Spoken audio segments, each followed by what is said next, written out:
Good morning. இன்றைக்கி Christmas day special. அதனால் இன்றைக்கி டயட்டெல்லாம் ஓரம் கட்டியாச்சு.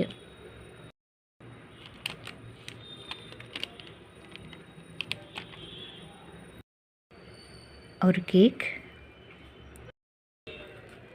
வடை, இட்லி,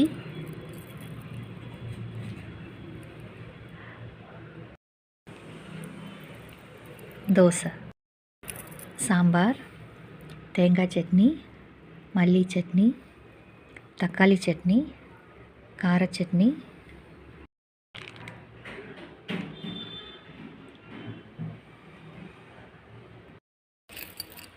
கிறிஸ்மஸ்னால் வெறும் சாண்டா கேக் மட்டும் இல்லை, நம்ம ஜீசஸோட பர்த் வந்துட்டு நம்ம செலிப்ரேட் பண்ணுறோம்.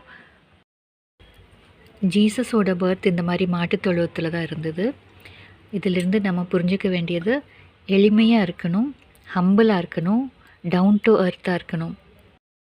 நம்மளால் முடிஞ்ச ஹெல்ப் அடுத்தவங்களுக்கு பண்ணலாம். அதுதான் உண்மையான செலிப்ரேஷன் நான் நினைக்கிறேன்.